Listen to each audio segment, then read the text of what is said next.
समस्त दर्शकों को हमारी ओर से नमस्ते।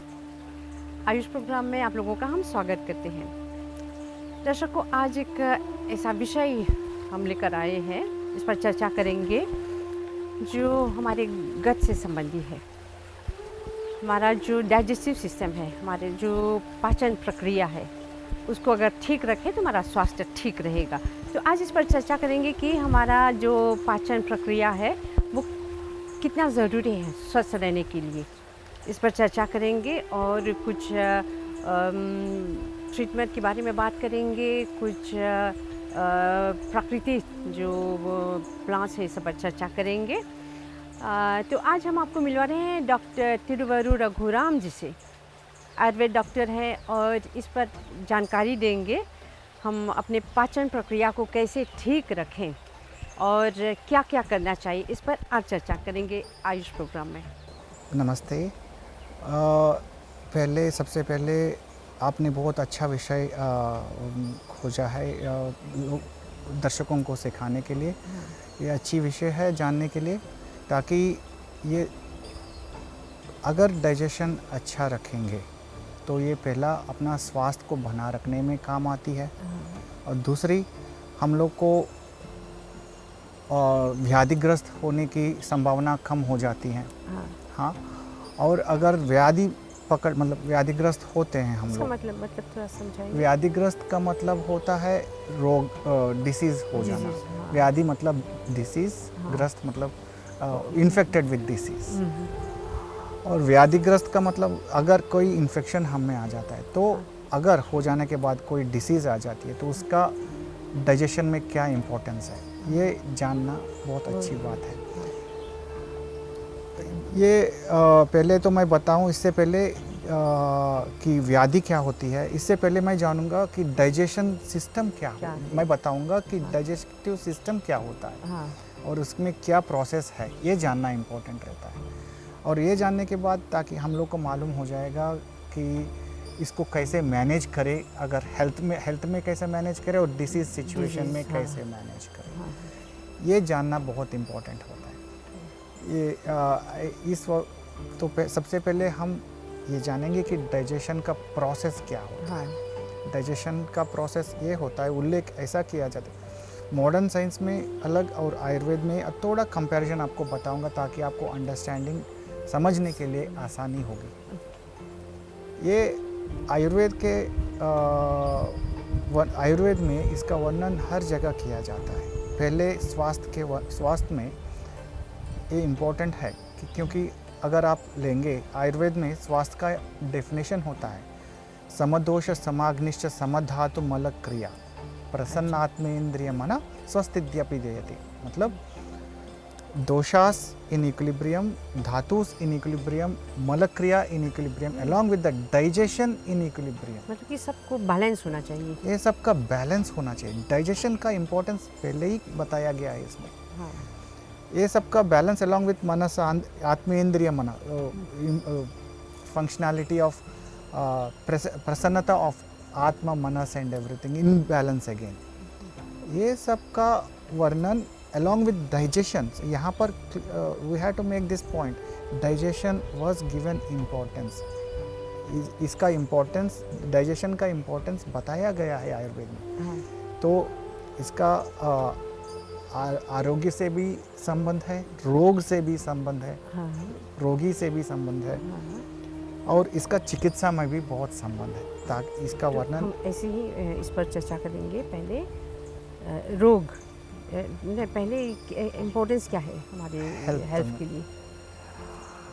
आयुर्वेद में हेल्थ में जैसा बताया गया है, पहले मैंने आपको स्वास्थ्य का इम्पोर्टेंस बताया, स्वास्थ्य का डेफिनेशन बताया है, और अब इसको दिनचर्या में फर्स्ट इम्पोर्टेंस ये बताया जाता है, ब्राह्मे मुहूर्ते उत्तिष्ठे जीर्णा जीर्ण निरूपयेत। इसका मतलब ये है कि हम लोग सुबह जब उठते हैं ब्राह्मी मुहूर्त में उठना चाहिए। ब्राह्मी मुहूर्त होता है ये सभी देवताओं का समय, जब देवताएं का it's a very pleasant time. 4 AM to 5-6 AM is considered as Brahmi मुहूर्त बिफोर सूर्योदय। सूर्योदय से पहले जो मुहूर्त होता है उसको ब्राह्मी मुहूर्त बोलते हैं। हाँ, ब्रह्म मुहूर्त। ब्रह्म मुहूर्त बोलते हैं। हाँ। वो ब्रह्म मुहूर्त के समय हम उठने के बाद फर्स्ट हमको ये सोचना रहता है, अगर हम लोग को अपना स्वास्थ्य को बनाए रखना है तो हम लोग को ये देखना रहता है कि फर्स्ट विषय जैसे ही हम लोग उठेंगे जीर्ण निरूपयेत। अच्छा। हम लोग को ये सोचना रहता है कि दूसरा सा कुछ नहीं, हम लोग जो कल रात को जो खाए थे वो ठीक से पचा है कि नहीं, हाँ। इसके बारे में सोचना है। अच्छा, तो हाँ, क्यों? ये पहले जब वैसे ही उठते ही ये खाना जो खाए हैं वो पचा है कि नहीं अगर सोचेंगे तो उसके जो लक्षण हैं हम लोग को दिख जाते हैं कि खाना जो स्मेल आ रहा है क्या मुंह के अंदर, अच्छा। पिछले दिन जो खाए थे उसका कुछ पार्टिकल्स स्मेल आ रहा है क्या, दुर्गंध आ रही है क्या, अच्छा। या अगर दुर्गंध आ रही है तो पचा नहीं है, अगर पच गया है तो वी फील हम लोग को बहुत सेहत बहुत का इम्पोर्टेंस बहुत अच्छा लगता है और लाइट लगने लगता है। और फिर हम लोग को टॉयलेट में जाते हैं तो we pass tools freely without any, हम लोग कोई बाधा के बिना किसी कोई तकलीफ़ के बिना हम डायरेक्टली टॉयलेट पास कर सकते हैं। अच्छा। ये सब हो जाने के बाद फिर दिन स्टार्ट होती है। अब लेकिन अभी जब हम खाना नहीं पचा ठीक से तो इसका क्या हेल्थ पर प्रभाव पड़ता है? हाँ, ये बहुत अच्छा प्रश्न आपने पूछा है मुझसे। ये अगर हम ऐसे ही हर रोज़ हम लोग के दिन का समय में अगर अभाव की वजह से किसी भी कारण में हम लोग इसको नेग्लेक्ट कर देते हैं, हाँ। का डाइजेशन के ऊपर ठीक से का मतलब डाइजेशन के ऊपर अगर हम नेग्लेक्शन आ जाता है क्यों, हम लोग उसके ऊपर ध्यान नहीं देते हैं, दूसरे चीज़ों में अपना काम के मसले में हम लोग ज़्यादा ध्यान दे देते हैं और ये मसले में हम लोग ज़्यादा टाइम नहीं दे पाते। हाँ, और ऐसे बहुत से लोग हैं काम पर ज़्यादा ध्यान देते हैं, स्वास्थ्य पर उतना नहीं। स्वास्थ्य पर उतना नहीं है, ये सही बात आपने बताया। ये आजकल के ज़माने में ये सबसे बड़ी भूल हो रही है लोगों से कि उनको समय नहीं मिल रही है कि अपना स्वास्थ्य के ऊपर ध्यान देने के लिए। अगर ज़रा सा भी समय वो दे देते हैं तो अब हम लोग जो खाना दिन भर हम लोग कुछ जो काम कर रहे हैं हाँ। उसका फल हम लोग एंजॉय कर सकते हैं। हाँ, और कहते हैं स्वास्थ्य ठीक है तो सब ठीक, एवरीथिंग। हाँ, धर्मार्थ कामम मोक्षाणाम आरोग्य मूल कारणम। ये सब दिन का चर्या में धर्म मतलब काम जो हम लोग करते हैं, धर्म अपना धर्म है, रेस्पॉन्सिबिलिटीज। अर्थ मतलब जो हम लोग जो मटेरियल गेन्स जो करना चाहते हैं, और काम जो भी वासना है, ये सब हम लोग अचीव करने के लिए आरोग्य रहना ही चाहिए, उसके थ्रू ही हम ये कर सकते हैं आरोग्य के लिए। और आयुर्वेद में डाइजेस्टिव सिस्टम जो अभी हम लोग जो विषय है इसका वर्णन बताते हैं खास करके जठराग्नि से। जठर अग्नि, यहाँ पर आपको जठर मतलब डाइजेस्टिव सिस्टम, जठर जो सिस्टम है, और अग्नि मतलब फायर। जठर अग्नि जो डाइजेस्टिव सिस्टम के अंदर जो फायर है, जो हम लोग जो डाइजेस्टिव सिस्टम स्टार्ट होती है, स्टार्ट्स फ्रॉम इंजेशन, मतलब मुंह के द्वारा हम जो कुछ भी खाते हैं वो नीचे मतलब पेट के अंदर जाती है गले के थ्रू, ईसोफेगस बोलते हैं हम आजकल के ज़माने में, और ये फूड पाइप बोलते हैं, और वो फूड पाइप के थ्रू स्टमक में जाती है। स्टमक में खाना पच के ये प्रोसेस होता है, स्टमक में खाना अच्छे से पच के वो जो फायर बोलते हैं, वो नॉर्मल हम लोग किचन में जो फायर से हम पकाते हैं वही फायर बॉडी के अंदर भी होती है, इसी से तुलना होती है आयुर्वेद में। और वो डाइजेशन, वो जो खाना हम जो सॉलिड रूप में खाते हैं उसको पचा के डिज़ोल्वेबल रूप में लेके आना, उसको डाइजेशन बोलते हैं। वो रस धातु या धातु जो सप्त धातु के वर्णन किया गया उसमें कन्वर्ट करा पाना, जो खाना खाते हैं वो खाना डाइजेशन स्टमक के थ्रू पास होके और इंटेस्टाइन्स के थ्रू पास होके और उसके थ्रू पास होके जो कुछ खाना हम लोग उस एसेंस बोलते हैं, जो खाना खाते हैं उसका एसेंस जो बनता है, इट गेट्स वो कन्वर्ट हो जाती है सप्त धातु के अंदर। मतलब ये 7 धातु जो है। सप्त धातु रस, रक्त, मांस, मेद, अस्थि, मज्जा और शुक्र, अच्छा। ये सप्त धातु में कन्वर्ट करना, यहाँ खाना खाने से लेके सप्त धातु के कन्वर्ट होने तक का प्रोसेस का वर्णन डाइजेशन में किया जाता है। हम लोग सिर्फ यहाँ तक ही सीमित नहीं कि सुबह खाया और शाम तक जो टॉयलेट हो गया उसका वर्णन कंप्लीट नहीं है। वो जो खाना खाए हैं उसका जो जर्नी वो कंप्लीट होके धातुस में कन्वर्ट करना, हेल्दी धातुस में कन्वर्ट करना। सप्त धातुस जो मैंने बताया, रस, रक्त, मांस। रस होता है उसका जूस, प्लाज्मा जो रहता है। रक्त मतलब जो ब्लड हमारा जो टिश्यू है। 7 सप्त धातु मतलब 7 टिश्यूज। रस, रक्त, मांस मतलब मसल्स, मेद मतलब फैट, अस्थि मतलब होता है बोन्स, और अस्थि के बाद होता है मज्जा मतलब बोन मैरो जो बोलते हैं हम लोग। हाँ, और शुक्र धातु जो रिप्रोडक्शन के लिए काम आती है, और इसका मैं आपको क्लियरली एक्सप्लेन करूँगा ये सब। सो खाना जब हम खाते हैं वो पच के ये सप्त धातु में कन्वर्ट करना ही एट द एंड पूरा होने के लिए जो कंप्लीट करते हैं, प्रोसेस बोलते हैं इसको, प्रक्रिया जो बोलते हैं, उसको हम डाइजेशन मानते हैं आयुर्वेद के हिसाब से। जबकि इसमें मॉडर्न के हिसाब से उसमें थोड़ा अंतर ऐसा है, खाना खाए हैं, वो खाना पेट के अंदर हो गया है और उसमें खाना जो है पच गया है, और जो बच गया है एब्जॉर्ब हो जाता है, पच गया है एब्जॉर्ब हो जाता है, और बच गया है उसको हम एलिमिनेट कर देते हैं, जैसे मल, मूत्र और स्वेद के रूप में। मल और मतलब जो फीकस होता है, मूत्र जो होता है यूरिन के माध्यम से होते हैं, स्वेद रहता है पसीने के माध्यम से। ये उसका मॉडर्न साइंस के हिसाब से इंडिशन, डाइजेशन और एक्सक्रीशन, ये 3 स्टेजेस बताए जाते हैं। इंजेशन, डाइजेशन और एक्सक्रीशन, 3 स्टेजेस। जबकि आयुर्वेद में अलग है, जबकि इसमें कोरिलेट कर सकते हैं, लेकिन आयुर्वेद में ऐसा बताया जाता है खाना खाने के बाद जो खाना पच गया है, वो पचा हुआ खाना फिर धातुओं में कन्वर्ट करना, यानी टिश्यूज़ में कन्वर्ट होके, ये मान लीजिए आज हम लोग जो खाना है खाएंगे, अप्रॉक्सीमेटली ऐसा बताया जाता है कि 6-7 दिन के बाद शुक्र धातु बनती है। इसका जो रिफ्लेक्शन शुक्र धातु में होने के लिए 6-7 दिन लगते हैं। तो ये 6-7 दिन जो खाना खाए हैं वो रस, रक्त, मांस, मेद, अस्थि, मज्जा और शुक्र में कन्वर्ट होने के लिए 6-7 दिन अप्रॉक्सीमेटली लग सकते हैं।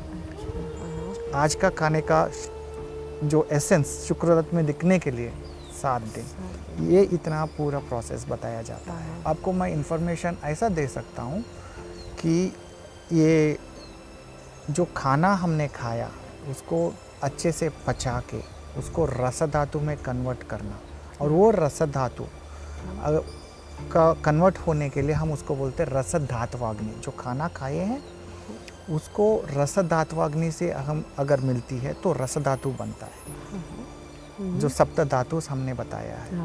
और वो सप्त धातु में रस धातु से रक्त धातु बनता है, रक्त धात्वाग्नि की वजह से।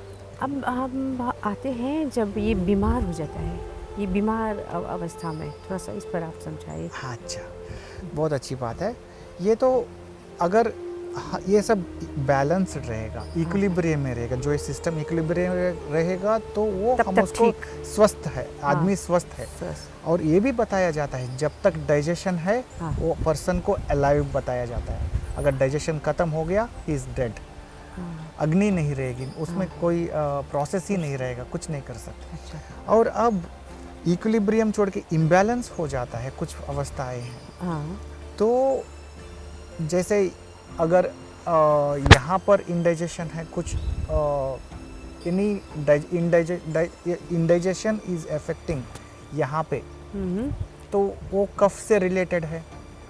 वो अग्नि अगर ठीक से नहीं पच पा रही है कफ, तो यहाँ के जो इन्फेक्शंस आते हैं तो उसको कफ का साथ जुड़ना पड़ता है। हाँ हाँ हाँ, और यहाँ पे अगर पित्त के साथ ज़्यादा इम्बैलेंस हो गया है तो अल्सर्स होते हैं, हाँ, अच्छा अल्सर्स होते हैं, एसिडिटी होती है, पेट में फूलना वगैरह का एहसास होता है, कैंसर का भी कैंसर, सारे बीमारियां का जड़ डाइजेशन से, क्योंकि हमारे बदन में जो कुछ भी बीमारियां बनती है जो हम खाना खाते हैं उसी से बनती है। अच्छा अगर हम ठीक से खाना पचा पाएंगे तो स्वस्थ बनता है, तो स्वास्थ्य होता है। अगर उसको पचा नहीं पाएंगे तो वो रोग का कारण बन जाता है। हाँ रोग का कारण मेन खाने का पचने से ही बनता है। जैसो जो खाना हम खाते हैं, क्या खाना है क्या नहीं खाना है वो बाद में बताऊंगा, हाँ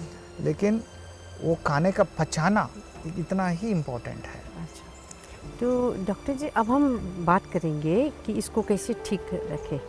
आयुर्वेद में इसका क्या ट्रीटमेंट बताया गया है? हाँ, इसको कैसा मैनेज किया जाता है। हाँ। अगर ये प्रोसेस पहले हम जान लिए हैं कि ये क्यों इम्पोर्टेंट, अब ये जानना इम्पोर्टेंट है इसके मैनेज कैसे किए। हाँ। तो हम बहुत तरह के मैनेजमेंट्स है, हालांकि जबकि पीरियोडिकली कभी कभी कुछ दिनों में हम डिटॉक्स करें, जो टॉक्सिन्स डेवलप हो रहे हैं खाने की वजह से जाने अनजाने में, हाँ उसको हम एक्सपेल करें बदन से पहले।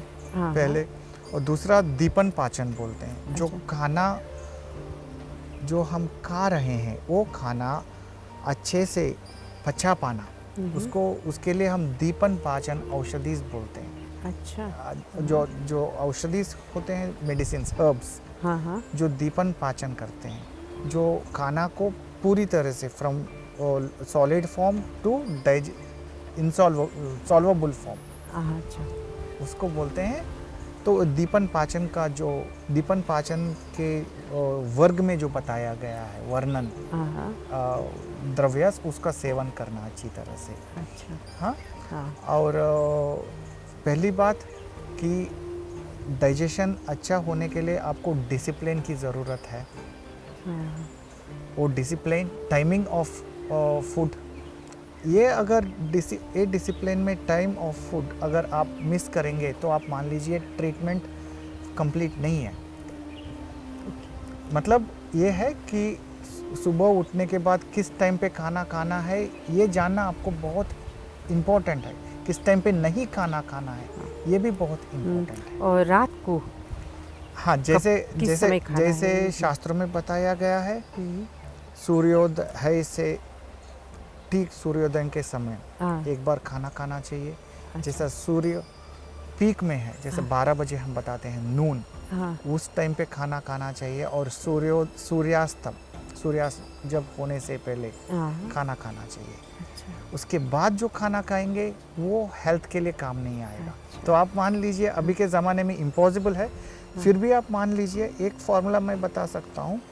7 बजे सुबह, 6-7 बजे सुबह ब्रेकफास्ट, 12 बजे लंच और 12-12:30 के आसपास लंच, और शाम को 6-7 बजे के पहले डिनर। अगर ये कर देंगे और इसके बीच में सॉलिड फूड नहीं खाना चाहिए, अगर ये हम कर सकते हैं तो जीवन में मान लीजिए you have passed certain percentage of health, आपको you have achieved certain percent of it. ये डिसिप्लिन होता है। ये छोड़ के लेट खाना 10 बजे 11 बजे, ये डाइजेशन के लिए अच्छा नहीं है। डाइजेस्ट वो जो खाना उस समय में हम खाते हैं वो डाइजेस्ट करा नहीं पाती है सिस्टम, और वो that will lead to disease of some certain kind gradually. तो ये जो रोग आप जिससे तो इसके लिए मैनेजमेंट ऑफ हेल्थ में एक टाइमिंग बहुत इम्पोर्टेंट है डाइजेशन के लिए। और अगर टाइम पे खाए, डिसिप्लिन है, तो सब आपका ये पाचन क्रिया सब ठीक से चलेगा। 50% मान लीजिए ये हो गया, और 50% मान लीजिए क्या खाना है क्या नहीं खाना है, ये जानना है। जैसे क्या खाना है क्या नहीं खाना है ये हर व्यक्ति के ऊपर डिपेंड होता है। फिर भी नेचुरली हम मान लीजिए जो कुछ भी खाना खा रहे हैं वो पच रहा है तो बदन में हल्कापन एहसास हाँ होता है हाँ और एनर्जी एहसास होता है। और ये अग्नि जो अगर अच्छा चल रहा है तो बताया जाता है कि आदमी स्वास्थ्य में दिखाई देता है। जैसे वर्ण texture of skin depends on digestion. अच्छा जो हम स्वास्थ्य दिखते हैं, जो अच्छे दिखते हैं, उनको मेकअप करने की ज़रूरत नहीं रहती और इसका जो अंदर से ही उसका एहसास बाहर दिखाई देता है। और वर्ण ओज उनका अपना इम्यूनिटी, ओज मतलब इम्यूनिटी और रोग क्षमता बोलते हैं, हाँ हाँ उसका रेसिस्टेंस बोलते हैं। ओज क्षमता रोग क्षमता जो उसको रेसिस्टेंस बोलते हैं। ये सब का बेस डाइजेशन होता है।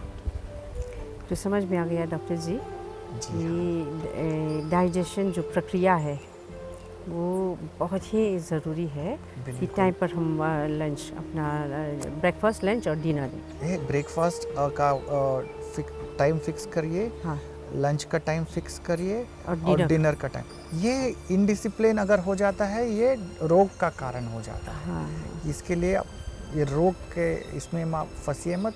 ज़्यादातर जितना होता है उतना ये टाइम फिक्स करके खाना खाइए तो आधा आपका टाइम आपका हेल्थ बन गया है। हाँ तो जो ये जाने बहुत जाने अनजाने में कुछ गलतियां करेंगे वो हम सुधार सकते हैं, लेकिन ये मेजरली हो जाए। हाँ बाद में मैनेजमेंट में डिटॉक्स करो। हाँ हाँ जो अनवांटेड फूड जो रह गया है गट में हाँ वो उसको निकल जाता है। पीरियोडिकली निकालो। हाँ हाँ उसको कैसे निकाला जाए और दीपन पाचन कैसा करना चाहिए, हाँ ये अगर हम उसका नॉलेज हम प्राप्त कर लेंगे तो मान लीजिए आपको डॉक्टर के पास जाने की कोई ज़रूरत नहीं पड़ेगी। आज हम जानेंगे तक्र यानी बटर मिल्क बनाने का तरीका और इंग्रेडिएंट्स के बारे में। सबसे पहले उसके इंग्रेडिएंट्स जानेंगे।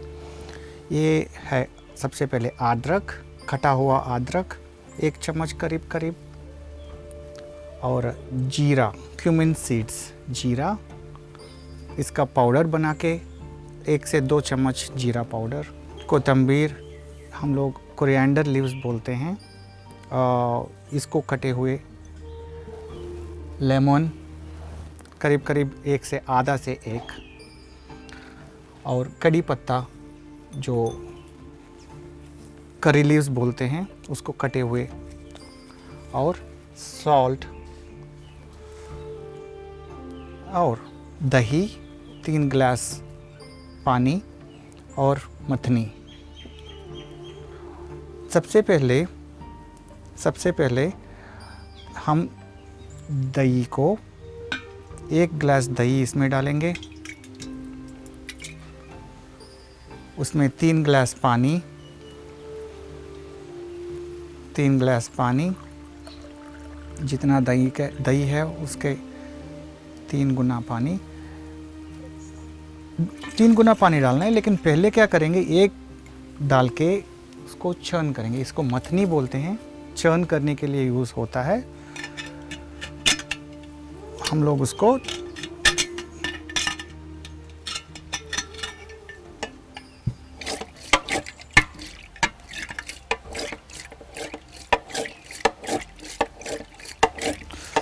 हम इसको 5 से 10 मिनट तक चर्न करना है। चर्न करने का मतलब होता है ये पूरी तरह से पानी में घुल जाए और फैट डिवाइड हो जाए कर्ड से, और पूरी तरह से घुल जाए, तब तक चर्न करना है। जब तक फैट डिवाइड हो जाए, फैट मतलब मक्खन तैरने लगता है, मक्खन मतलब बटर, जब तक बटर ऊपर आता है तब तक चर्न करना है। You can do it. You can do like that.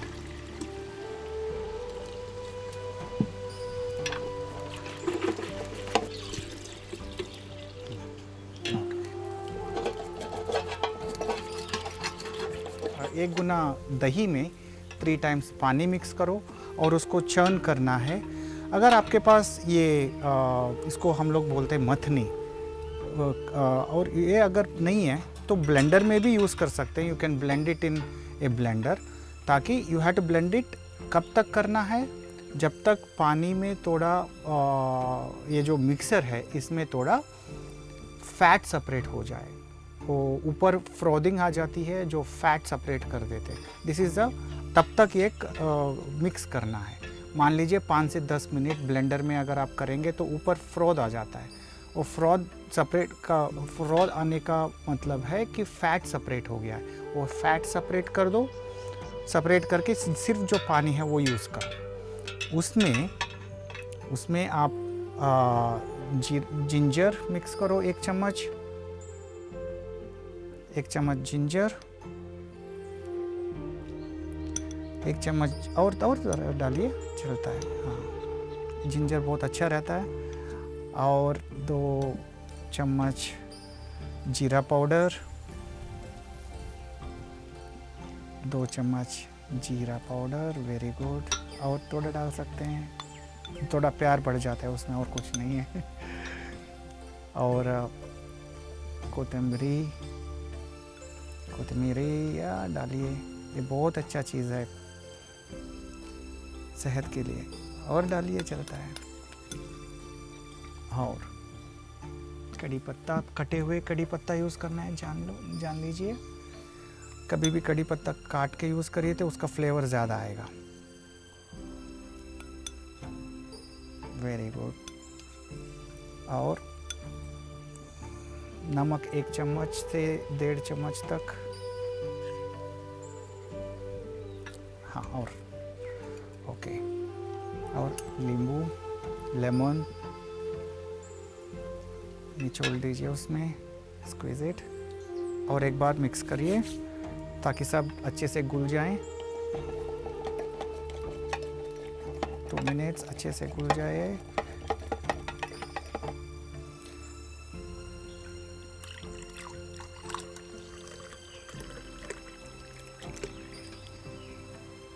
इसको थक्कर बोलते हैं, और इसको हम खास करके खाना खाने के बाद खाना है, पीना है। और ये खास करके ब्रेकफास्ट और खाना लंच के टाइम पक्का खाइए, जिससे वज़न कम होती है, डाइजेशन अच्छा होता है, बदन में गर्मी कम हो जाती है, और डिटॉक्स हो जाता है, वज़न भी कम होती है। खास करके इसको डिक्लॉक करती है, इसकी वजह से ये बहुत श्रेष्ठ माना जाता है। टेस्ट करते हैं, इसको टेस्ट करिए। और this is good after food. वो खाना खाने के बाद ये लेंगे तो खाना जो है अच्छा पच जाएगा, और स्वास्थ्य का कारण भी बन जाएगा। रात को नहीं लेना है। रात को क्योंकि किसी को प्रॉब्लम्स जैसे यूरिनेशन ज़्यादा होते, वो लोग नहीं ले सकते, बाकी लोग ले सकते हैं। जिनको डायबिटीज़ है तो वो लोग रात को ऑलरेडी यूरिन ज़्यादा पास करते हैं, तो ये रात के समय लेना। सुबह और दोपहर में लेंगे तो बहुत अच्छा होगा डाइजेशन के लिए, और ये वज़न कम करती है और डिक्लॉक करती है। तो ये मान लीजिए दिस इज़ गुड। ये जो हार्ट डिसऑर्डर्स है, कोरोनरी डिसऑर्डर्स, उसमें भी काम आता है, क्योंकि डिक्लॉक करने का प्रॉपर्टी है। ओके, अच्छा। तो ये रेगुलरली लिया जाए तो ये स्पेशली मॉरिशस के ये गर्मी के मौसम में ये बहुत अच्छी चीज़ है लेने के लिए। ये आप टेस्ट करिए, ले सकते हैं। एवरी डे लेना है, बहुत अच्छी बात है। तो ट्राई करते हैं।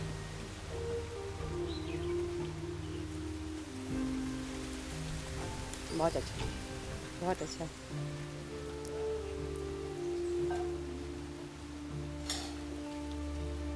डॉक्टर जी, बहुत अच्छा लगा ये जानकर कि हमको अपने स्वास्थ्य को ठीक रखना है, तो हमारा ये पाचन क्रिया, इसको सबसे ज़रूरी है ठीक रखना। हमारा जो डाइजेस्टिव सिस्टम है उसको ठीक रखना। और आपने बहुत अच्छी तरह से उसका महत्व बताया, कैसे वो काम करता है। और फिर आपने बताया कि इसका ट्रीटमेंट कैसे कर सकते हैं अगर ठीक नहीं हो, और क्या करना चाहिए उसको ठीक रखने के लिए। तो डॉक्टर जी, मुझे लगता है हमारे दर्शक जो है, अगर इनको ये समस्या है कि इसका उन लोगों का डाइजेस्टिव सिस्टम ठीक तरह से नहीं काम कर रहा हो, तो उनको लोगों को समझ में आ गया है क्या करना चाहिए। ये बहुत अच्छा प्रोग्राम था, और हमारे दर्शकों को ये बहुत काम आएगा। तो डॉक्टर जी, बहुत धन्यवाद। आपने बहुत अच्छी तरह से ये समझाया और दिखाया कि कैसे हम उसका अच्छा ट्रीटमेंट कर सकते हैं। तो बहुत धन्यवाद। और इस तरह हम और अन्य विषय लेकर फिर चर्चा करेंगे आयुष प्रोग्राम में। बहुत धन्यवाद। हमारी ओर से नमस्ते बहुत डॉक्टर। बहुत धन्यवाद। उम्मीद करता हूँ इस विषय से लोगों को कुछ लाभ होगा। लाभ होता है। जी जी।